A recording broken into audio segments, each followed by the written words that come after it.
시온 찬양대 감동 있고 은혜로운 찬양 고맙습니다.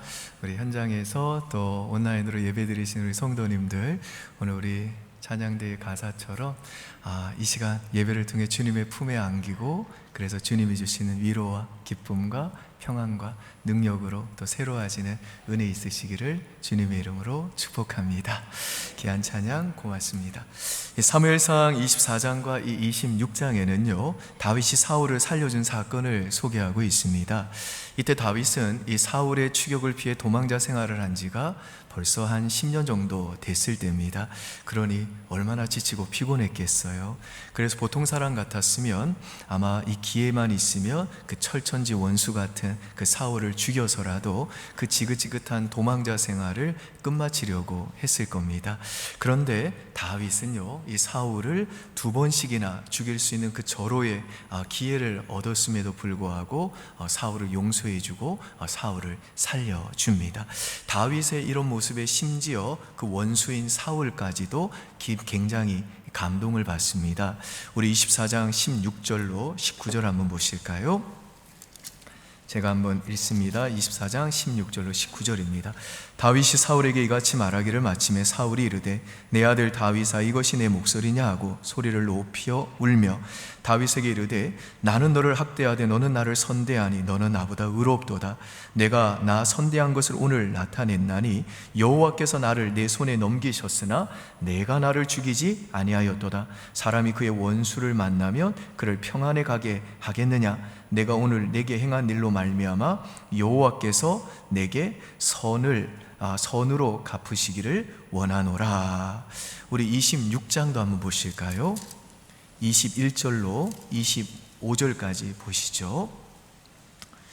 21절입니다. 사울이 이르되 내가 범죄하였도다. 내 아들 다윗아 돌아오라. 내가 오늘 내 생명을 귀하게 여겼은즉 내가 다시는 너를 해하려 하지 아니하리라. 내가 어리석은 일을 하였나니 대단히 잘못되었도다 하는지라. 다윗이 대답하여 이르되 왕은 창을 부숴서 한 소년을 보내어 가져가게 하소서. 여호와께서 사람에게 그의 공의와 신실을 따라 갚으시리니 이는 여호와께서 오늘 왕을 내 손에 넘기셨으되 나는 손을 들어 여호와의 기름 부음을 받은 자 치기를 원하지 아니하였음이니이다. 오늘 왕의 생명을 내가 중히 여긴 것 같이 내 생명을 여호와께서 중히 여기셔서 모든 환난에서 나를 구하여 내시기를 바라나이다. 25절 여러분이 있습니다. 시작.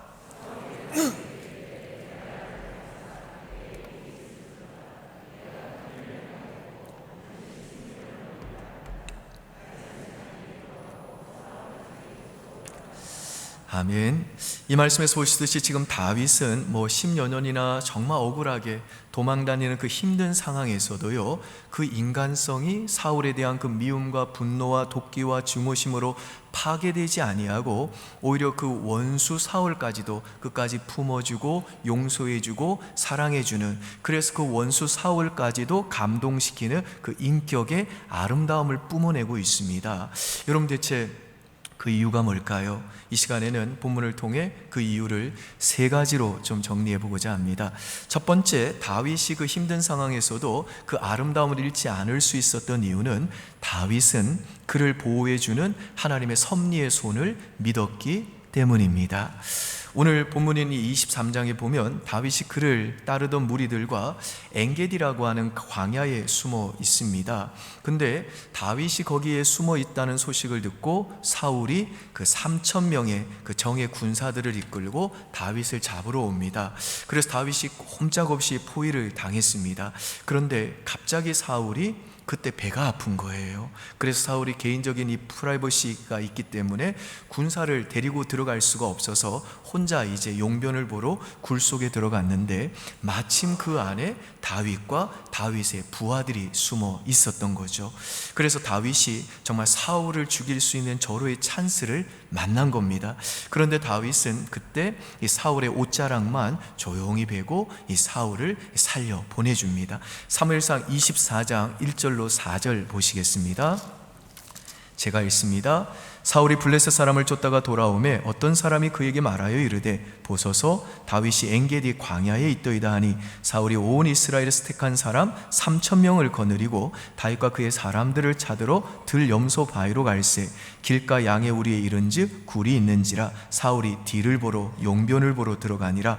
다윗과 그의 사람들이 그 굴 깊은 곳에 있더니 다윗의 사람들이 이르되 보소서 여호와께서 당신에게 이르시기를 내가 원수를 내 손에 넘기리니 내 생각에 좋은 대로 그에게 행하라 하시더니 이것이 그날이니이다 하니 다윗이 일어나서 사울의 겉옷자락을 가만히 베니라.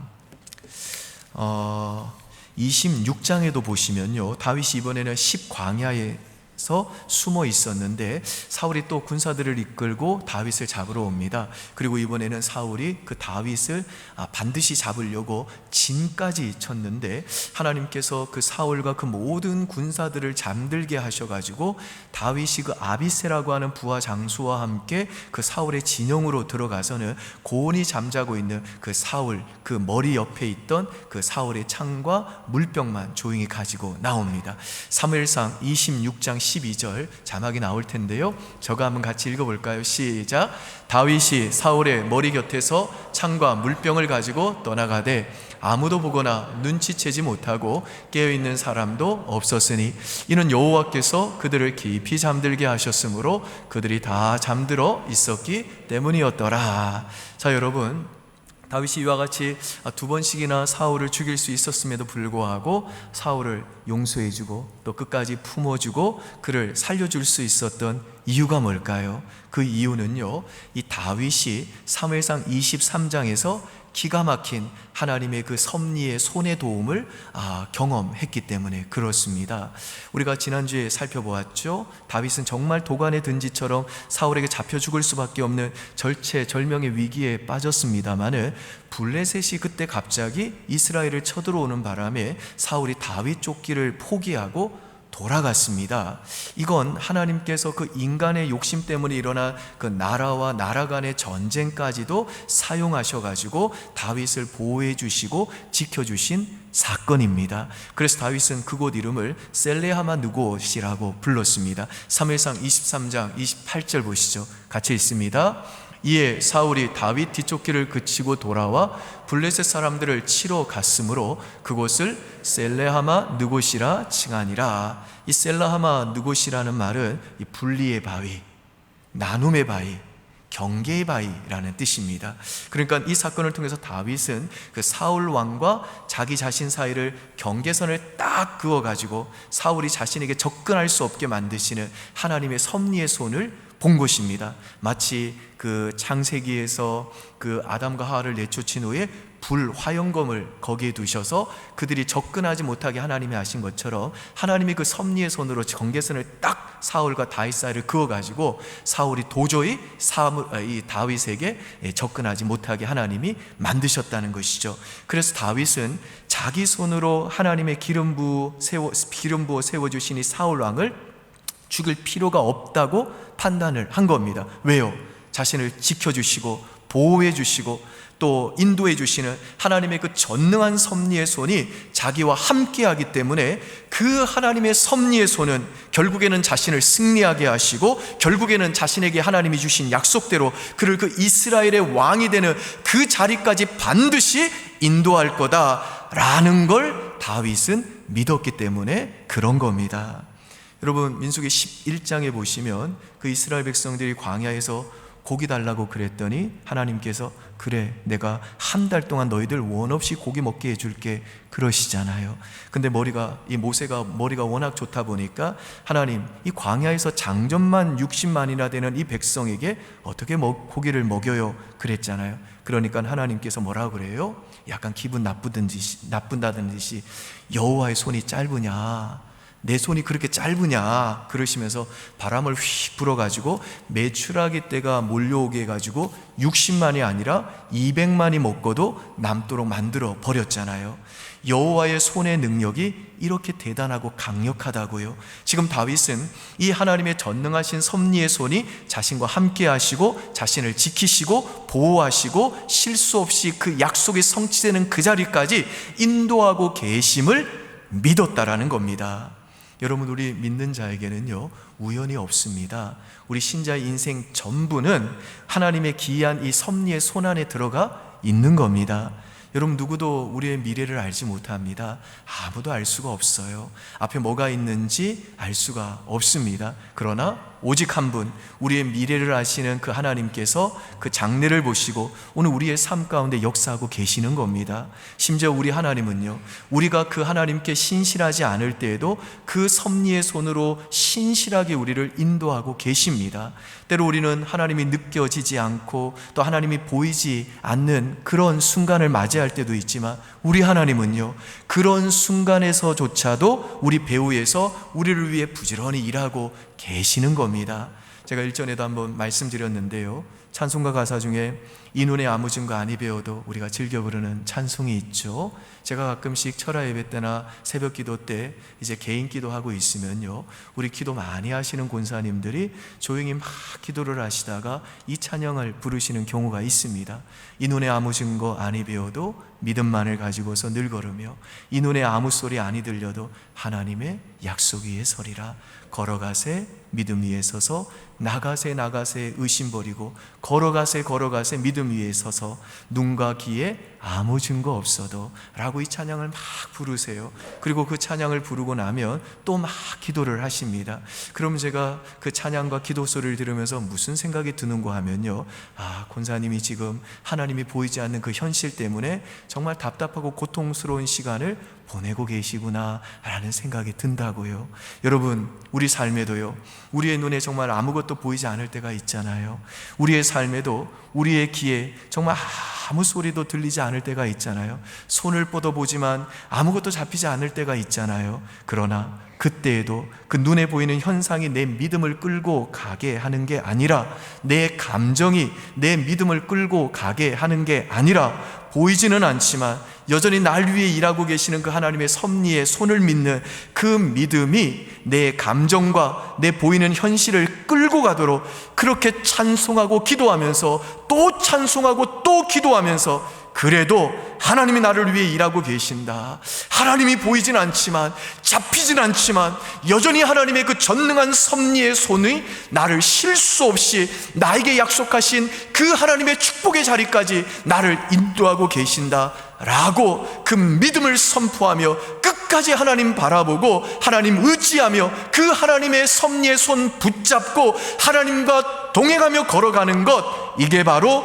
하나님의 섭리의 손을 붙드는 믿음의 사람들의 인생인 것입니다.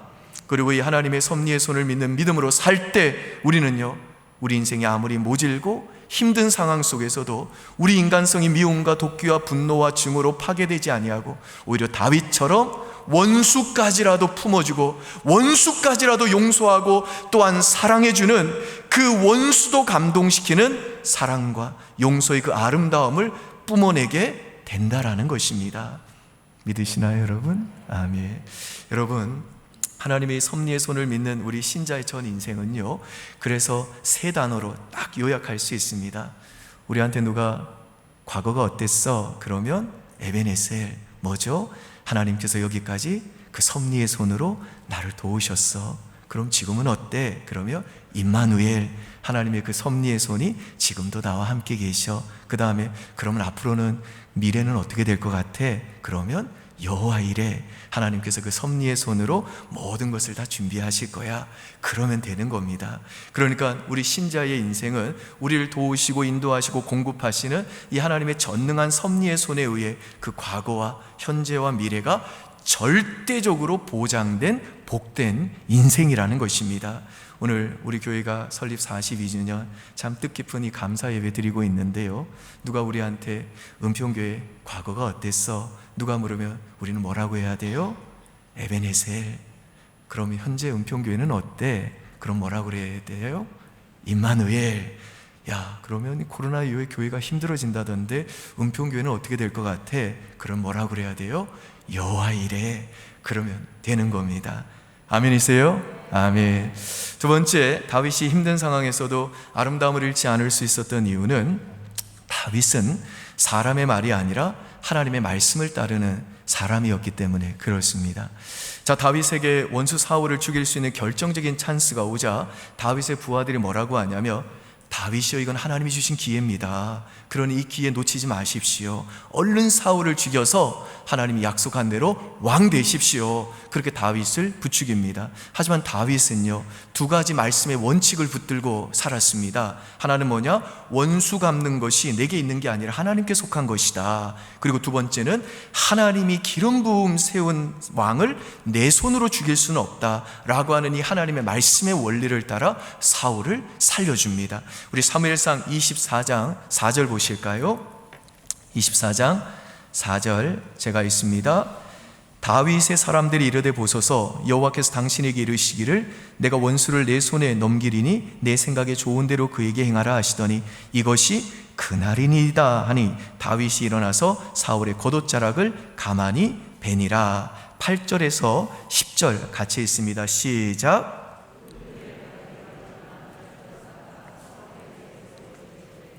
내 주 왕이여 하매 사울이 돌아보는지라 다윗이 땅에 엎드려 절하고 다윗이 사울에게 이르되 보소서, 다윗이 왕을 해하려 한다고 하는 사람들의 말을 왕은 어찌하여 들으시나이까?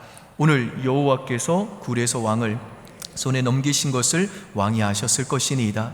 어떤 사람이 나를 권하여 왕을 죽이라 하였으나 내가 왕을 아껴 말하기를 나는 내 손을 들어 내 주를 해하지 아니하리니 그는 여호와의 기름 부음을 받은 자이기 때문이라 하였나이다.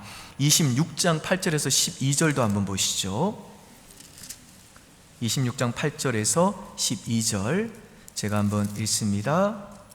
아비새가 다윗에게 이르되 하나님이 오늘 당신의 원수를 당신의 손에 넘기셨나이다. 그러므로 청하오니 내가 창으로 그를 찔러서 단번에 땅에 꽂게 하소서. 내가 그를 두 번 찌를 것이 없으리이다 하니 다윗이 아비새에게 이르되 죽이지 말라. 누구든지 손을 들어 여호와의 기름 부음 받은 자를 치면 죄가 없겠느냐 하고 다윗이 또 이르되 여호와께서 살아계심을 두고 맹세하노니 여호와께서 그를 치시리니 혹은 죽을 날이 이르거나 또는 전장에 나가서 망하리라. 내가 손을 들어 여호와의 기름 부음 받은 자를 치는 것을 여호와께서 금하시나니 너는 그의 머리 곁에 있는 창과 물병만 가지고 가자 하고 같이 있습니다. 다윗이 사울의 머리 곁에서 창과 물병을 가지고 떠나가되 아무도 보거나 눈치채지 못하고 깨어있는 사람도 없었으니 이는 여호와께서 그들을 깊이 잠들게 하셨으므로 그들이 다 잠들어 있었기 때문이었더라. 여러분, 우리가 살다 보면요, 내게 분명히 기회 같은 것이 옵니다. 그러나 그것이 하나님 앞에서 말씀과 그 위배되는 것이라고 그러면 그건 결단코 기회가 아닙니다. 다윗은 이걸 알았던 겁니다. 즉 다윗은 어떤 기회라는 것이 찾아왔다 싶을 때 자기 마음이 움직이는 대로 행하거나 환경이나 사람들의 말에 따라 움직인 게 아니라 그 인생의 주인 되시는 그 하나님의 말씀을 따르는 사람이었다는 겁니다. 그래서 그는 당장의 이익을 쫓아 사울을 죽이자는 그 사람의 음성을 듣지 아니하고 하나님의 음성을 들었다는 것입니다.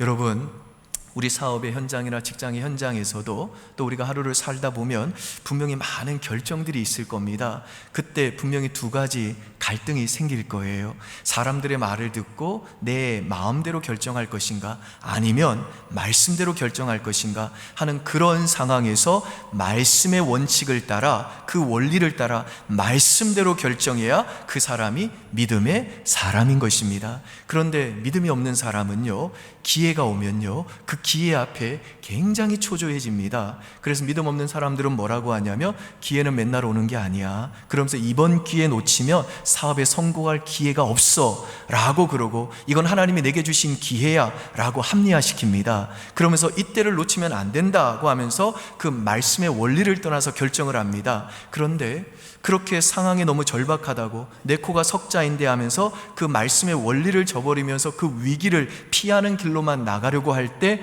꼭 낭패에 빠지게 된다라는 겁니다. 그래서 여러분, 인생은요, 두 가지 길이 있습니다. 하나는 요령의 사람이 되는 길이 있고 또 하나는 원리의 사람이 되는 길이 있습니다. 원리의 사람은 어떤 사람이냐 하면 하나님의 약속의 말씀 믿고 그 하나님의 약속의 말씀대로 하나님이 좀 늦게 나를 가게 한다 할지라도 반드시 최종 승리를 주신다는 거 믿고, 좀 손해처럼 보이고 세상 보기에는 좀 바보같이 보여도 그래도 우직하게 하나님 말씀대로 따라가는 거, 그게 원리의 사람인 반면에 하나님 말씀 저버리고 상황 따라, 마음 따라, 내 판단대로, 감정대로, 또 사람의 말대로 따라가면 그게 요령의 사람인 것입니다. 그런데 요령껏 이렇게 그때그때 오는 그 기에 붙드는 것으로 살아가면요, 이리 휘청거리고 저리 휘청대다가 마지막에는요 무너지고 쓰러질 수밖에 없다라는 겁니다. 여러분, 우리 인생은 우리가 원하는 뜻대로 되어지는 게 아닙니다. 자기가 원하는 대로 다 살아가는 인생이 한 명도 없다는 겁니다.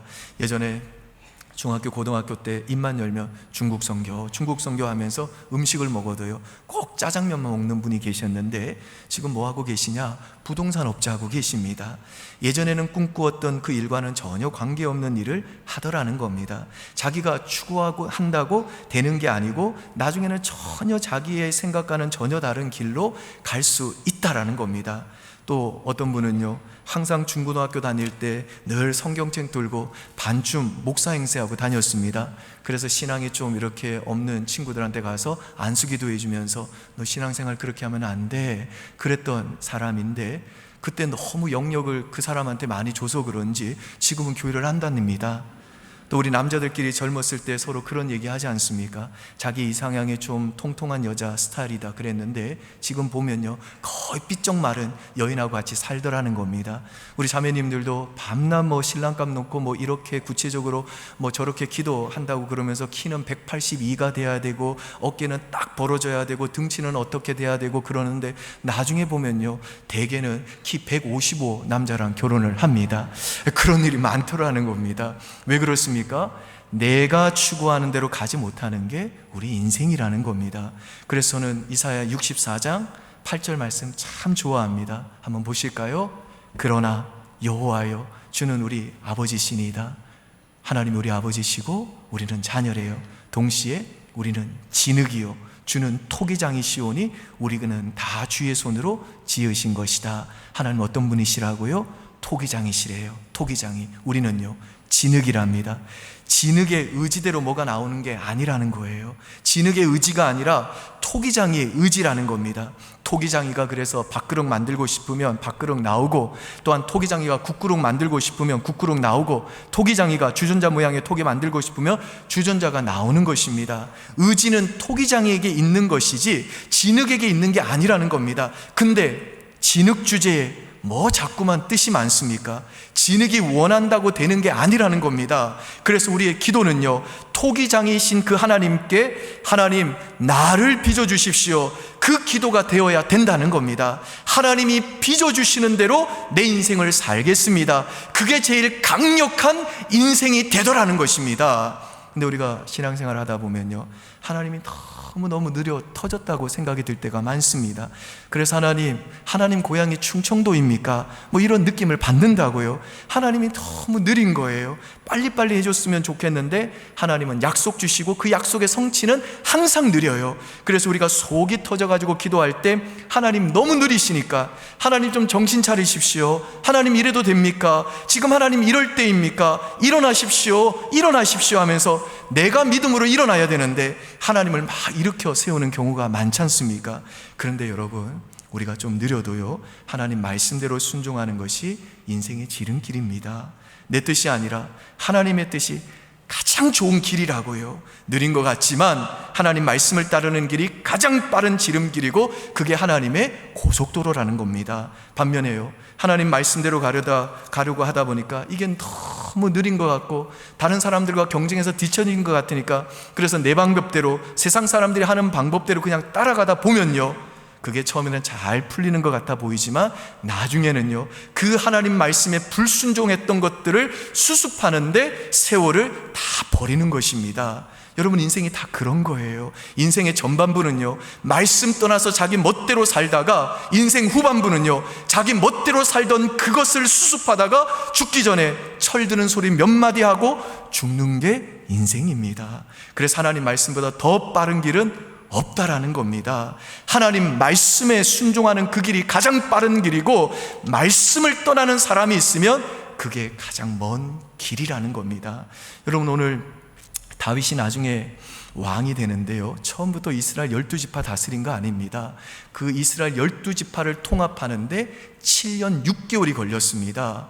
그러니까요, 그렇게 통합하기 힘든 12지파였는데 만약에 베냐민 지파에 속해 있던 그 나라의 왕이었던 이 사울을 다윗이 자기 손으로 죽였다면요, 7년 6개월이 아니라 전체 이스라엘 지파를 통합하는데 40년, 50년은 걸렸을 겁니다. 그러니까 좀 느리게 보인다 할지라도 하나님 말씀에 우직하게 순종하고 걸어가는 그 길이 우리 인생에서 가장 빠른 지름길이 된다라는 겁니다.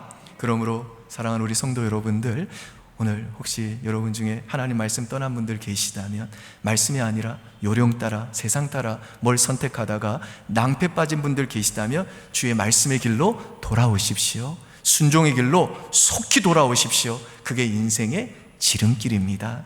그리고 우리가 이렇게 요령의 사람이 아닌 하나님 말씀을 따르는 사람으로 살기 위해서 우리에게 꼭 필요한 게 뭐냐 하면 그게 바로 예배입니다. 왜 그렇습니까? 예배는요, 하나님이 내 인생의 주인이라는 그 믿음의 고백을 토해내면서 다시 하나님의 말씀 앞에 서는 시간이고, 어떤 상황에서도 요령이 아니라 사람의 말이 아니라 하나님의 말씀대로 살 수 있는 위로부터 부어지는 하나님의 은혜와 능력을 공급받는 시간이기 때문에 그런 겁니다. 다윗도요, 이렇게 요령이 사람이 아니라 이 힘든 상황에서도 하나님의 말씀을 그 원칙으로 삼고 아름다운 인생으로 살 수 있었던 비결이 뭐냐 하면, 사울에게 도망다니는 이 시기에 그가 쓴 시편들을 보면요, 그가 광야에 있던 산속에 있던 굴에 있던 그는 언제나 그와 함께 했던 그 무리들과 함께 예배를 드린 예배자였기 때문에 그런 겁니다. 여러분, 히딩크 감독의 나라 화란, 네덜란드 아시죠? 그 네덜란드의 믿음 때문에 나치 동일에 환거했던 코리텐 붐이라는 여사가 계셨습니다. 들어보셨죠? 이분이 그 독일 나치의 박해와 또 핍박으로 인해 감옥에 갇히게 되자 이분이 간수한테 부탁을 했어요. 내가 무슨 일을 시켜도 좋으니까 이 감옥에 있으면서 예배만 좀 드릴 수 있게 해주십시오. 근데 뭐 예배는 무슨 예배입니까? 고문가하고 죽이려고 하는 그런 상황에서 어떻게 예배를 드려요? 간수가 예배를 허락할 리가 없죠. 그래도 이분이 나치가 쳐다보고 있는 감시하고 있는 그 감옥에서 예배 드리게 좀 해달라고 간절히 하나님께 기도했습니다. 주변 사람들은 비웃었겠죠. 그렇죠, 이 말도 안 되는 기도라고 하면서 그랬는데, 갑자기 이분이 기도하기 시작하니까 무슨 일이 벌어졌냐면, 점점점 그 감방 안에 이가 많아지는 겁니다. 이 아시죠? 머리에 뭐 스물스물 기어다니는 거, 찬빗으로 빗으면 뚝뚝 떨어지고 짜서 죽이면 피가 튀기는 그 이 있잖아요. 제가 이 초등학교 때만 해도요, 저희 반에 이가 돌아가지고 제가 머리를 한번 빡빡 민 적이 있어요. 하얀 분가루 묻히고 지냈다고요. 근데 요즘에는 이가 없는 것 같아요. 아무튼 이분이 기도하는 감방 안에 이가 많아지는 거예요. 그러니까 사람들이 그러죠. 저거 기도하더니만 이만 불나온다고. 아니, 기도하면 뭐가 환경이 좋아져야 되는데 이만 득실득실되고 그래서 맨날 머리만 긁는다고 그러더라는 거예요. 근데 그 다음부터 이상한 일이 벌어진 겁니다. 이 코리텐붐 여사가 있는 곳은 이가 많은 감방이라는 소문이 나가지고요, 간수들이 안 오는 거예요. 그래서 간수들이 안 오기 때문에 그녀가 그토록 갈망했던 예배를 드릴 수 있는 환경이 된 겁니다. 그래서 주변에 있는 사람들에게 전도도 하고 같이 예배를 드리면서 그 감방이요, 하나님의 임재와 통치가 임하는 하나님 나라가 되더라는 겁니다. 이가 득실되는 곳도 주 예수님 모신 곳이 그 어디나 하늘나라가 되더라는 거예요. 여러분, 저는 그래서 찬송가 438장 내 영혼이 은총 입어 참 좋아하는데, 특별히 3절 부를 때마다 감동과 은혜가 돼요. 높은 산이 거친 들이 초막이나 궁궐이나 내 주 예수 모신 곳이 그 어디나 하늘나라. 그렇죠, 아무리 폐허 같은 곳이라 할지라도, 아무리 거친 들이라 할지라도, 아무리 높은 산에 있다 할지라도, 초막이나 궁궐이나 내가 어디를 가든지 간에 하나님 앞에 예배드리며 내 주 예수 모신 그곳이 하늘나라가 된다라는 겁니다. 그러니까 예배는요, 하나님 말씀이 선포되고 그 말씀대로 살 수 있는 하나님의 은혜와 능력이 부어주시는 하나님의 임재와 통치가 우리가 있는 그 자리에 임하는 하나님 나라를 맛보고 누리는 복되고 복된 시간이라는 겁니다. 아멘이세요, 여러분? 아멘. 우리 한번 그 믿음으로 이 찬양 한번 불러볼까요? 높은 산이, 시작. 높은 산이 거친들이 조막이나 궁궐이나 내 주 예수 모신 곳이 그 어디나 하늘나라 할렐루야 찬양하세 내 모든 죄 사함받고 주 예수와 동행하니 그 어디나 하늘나라. 아멘. 바라기는 오늘 이 예배 통해 하나님이 내 인생의 주인 되심을 다시 고백하고 어떤 상황에서도 요령이 아닌 그 왕 되신 하나님의 말씀에 순종할 수 있는 위로부터 부어지는 그 하나님의 능력과 용기를 공급받는 은혜가 저와 여러분의 심령 속에 임하게 되기를 주님의 이름으로 축원드립니다. 아멘. 12시인데요 나갈 때 떡 드릴 테니까 조금만 더 하고 마치겠습니다. 마지막 세 번째, 다윗이 힘든 상황에서도 아름다움을 잃지 않을 수 있었던 이유는 다윗은요 하나님이 선한 일에 대해 보상해 주신다는 걸 믿었기 때문에 그렇습니다. 여러분, 이 세상의 원리는 기브 앤 테이크잖아요. 기브 앤 테이크는 다른 말로 하면 세상 사람들은 누구나 보상 심리가 있다는 말입니다. 그래서 세상 사람들은 누군가에게 선을 베풀고 나눠줬는데도 보상을 못 받는다 그러면 내가 헛수고했구나, 내가 기대할 사람한테 기대했었어야지, 저 인간은 원래 그런 사람이야, 그렇게 억울하고 섭섭하고 답답한 마음이 들면서 피해의식을 가지게 되는 겁니다. 그렇기 때문에 다윗이 이 사울의 생명을 2번씩이나 살려줬기 때문에 다윗 입장에서는 사울에게 내가 당신을 살려줬으니까 당신도 이제 내 생명을 귀하게 여겨주십시오 라고 이 사울에게 보상을 요구하는 게 자연스러운 거잖아요. 근데 다윗은 그렇게 안 합니다. 사무엘상 26장 24절 보시죠. 한번 읽습니다. 시작. 오늘 왕의 생명을 내가 중히 여긴 것 같이 내 생명을 여호와께서 중히 여기셔서 모든 환난에서 나를 구하여 내시기를 바라나이다 하니라. 무슨 말이죠? 보상은 누가 해준다고요? 하나님이 해주신다는 겁니다. 그러니까 다윗은요 사울에게 선을 베풀어준 그 보상을 사울에게 받을 생각을 안 하는 것입니다. 사울이 아니라 하나님이 나에게 반드시 손으로 갚아주시고 보상해 주신다는 겁니다. 이게 다윗의 믿음이었다는 겁니다. 여러분, 믿음 생활을 오래 하신 우리 어르신들이 종종 이런 말씀을 하세요. 기도가 쌓여야 된다, 선행이 쌓여야 된다, 헌신이 쌓여야 된다. 뭐 이것 때문에 우리가 구원받는 건 아닙니다만은 자문에도 나오는 것처럼 이렇게 은밀한 헌신과 선행을 많이 하면 그 자손 가운데 굶어 죽는 애 봤냐? 없다. 다 잘 된다라는 것입니다. 제 주변에도 보면요 어떤 사람은 이유 없이 잘 되는 분들이 계세요. 근데 그분들을 자세히 살펴보면요 그 부모나 할머니, 할아버지 세대 때 이유 없이 사람들에게 잘 베풀어 주시고 그 은밀한 헌신에 대한 보상을 받지 못한 분들, 그 후손들이 잘 되는 경우들이 참 많습니다. 이찬수 목사님이 대표적인 분이잖아요. 아버님이 그 개척교회 목사님 하시면서 어떻게 해서든 주님 잘 섬겨보려고, 교회를 어떻게 해서든지 잘 섬겨보려고 40일 금식하다가 죽었잖아요. 그랬더니 이찬수 목사님 어릴 때는요 참으로 허망한 죽음이 어디 있나 그렇게 하나님께 원망했다고 그러잖아요. 그런데 지금 하는 그 간증이 뭡니까? 내가 이만큼 목회하는 거 내가 잘나서가 아니라 우리 아버지의 그 은밀한 헌신 하나님이 보시고 내게 복 주는 거라고 그렇게 간증하시지 않습니까? 그러니까 우리 하나님은 어떤 분이시냐? 우리의 은밀한 헌신을 땅에 묻혀두셨다가 나중에 그걸 반드시 기억해가지고 우리 자신에게는 물론이거니와 우리 자자손에게 그 은밀한 헌신에 대한 보상을 반드시 해주시는 신실하신 하나님이시라는 겁니다. 그래서 이 은밀한 헌신의 묘미를 아는 신자는요 내 헌신과 수고를 사람들이 알아주지 않고 인정해주지 않아도 당장에 뭐 어떤 보상이 없거나 그래도 실망하거나 서운해하거나 섭섭병에 안 걸립니다. 또한 이 은밀한 헌신의 능력을 아는 신자는요 나는 죽도록 충성을 다했는데 내가 저 사람보다 10배는 더 많은 일을 하고 코피 터지도록 일했는데 알아주는 사람이 하나도 없네 하고 피해의식을 갖지 않습니다. 도리어 하나님께서 내가 행한 선을 반드시 보상해 준다는 이 믿음 가진 사람은요 나를 당장에 누가 안 알아주고 당장에 보상이 없어도 하나님께서 나중에 내 은밀한 헌신을 잊지 않으시고 이걸 다 꺼내가지고 멋지게 사용하시고 나를 인정해 주시고 보상해 주겠구나 라고 하고 미소를 짓는 겁니다. 히브리서 6장 10절 보시죠. 하나님은 불의치 아니하사 그의 이름을 위하여 나타내는 사랑으로 여러분들입니다. 이미 성도를 섬긴 것과 이제도 지금도 기억하고 계신다는 거죠. ing이에요.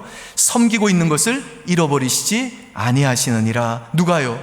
하나님이 우리의 은밀한 헌신을 절대로 잊지 않으신다는 겁니다. 그래서 여러분, 우리 신자는요, 이 약속 말씀 믿고 이 땅을 사는 동안 주님 앞에 서는 그날까지 정말 눈에 띄지 않는 땅에 묻힌 기도가 많아야 되고, 은밀한 헌신과 은밀한 구제가 많아야 되고, 세상으로부터 보상받지 못했던 전도와 선교에 대한 헌신과 교회를 위해 흘린 눈물과 봉사와 땀과 수고가 많아야 되는 겁니다. 그런 사람은요, 그 은밀한 헌신이 나중에 하나님의 기억하심이 되어가지고 그 당대뿐 아니라 그 이후에 그 자손들에게도 어마어마한 능력으로 나타나게 된다라는 겁니다. 여러분, 오늘 우리 교회가 이렇게 42년 동안 이렇게 은혜와 평강 가운데 오늘까지 올 수 있었던 데에는요, 우리 원로 목사님과 또 사모님의 정말 그 생명 다한 주를 섬긴 헌신과 눈물과 수고가 있었고요, 또 정말 빛도 없이 이름도 없이 교회를 사랑하고 교회를 위해 충성스럽게 섬겨오신 우리 성도님들의 그 수고와 눈물과 헌신과 봉사와 기도가 있었기 때문입니다. 저는요, 우리 하나님께서 그 주님의 몸된 교회와 하나님 나라의 확장을 위해 수고하신 그분들의 수고와 헌신을 잊지 않으시고 반드시 보상해 주실 줄 믿습니다. 바라기는 이제 이후로도 우리의 과거와 현재와 미래를 책임져 주시는 이 하나님의 전능한 섭리의 손 믿고, 사람이 아니라 하나님의 말씀을 따르고 선한 일을 반드시 보상하시는 이 하나님 바라보면서 어떤 상황에서도 아무리 힘들어도 사람들을 끝까지 품어내고 용서하고 사랑해주는 그 신자의 아름다움을 잃지 않고 사는 저와 여러분 될 수 있기를 주님의 이름으로 축원드립니다. 아멘. 아버지, 우리 사랑하는 성도들, 우리의 과거와 현재와 미래를 책임져 주시는 이 하나님의 전능하신 섭리의 손, 오늘 다시 한번 믿음으로 붙들게 은혜 내려주십시오. 그래서 상황에 상관없이 언제나 사람이 아니라, 환경이 아니라, 내 감정이 아니라 하나님 말씀을 따르고, 이익이 아니라 언제나 그 하나님의 말씀의 원칙을 붙들며 선한 일을 반드시 보상하시는 하나님 믿는 그 믿음 가지고 어떤 상황에서도 사람들을 끝까지 품어내고 용서해주고 사랑해주는 그 신자의 아름다움을 잃지 않고 사는 하나님의 사람으로 살아가는 은혜를 부어 주시옵소서. 감사드리며 예수님 이름으로 기도합니다. 아멘. 우리 다 함께 자리에서 일어나셔서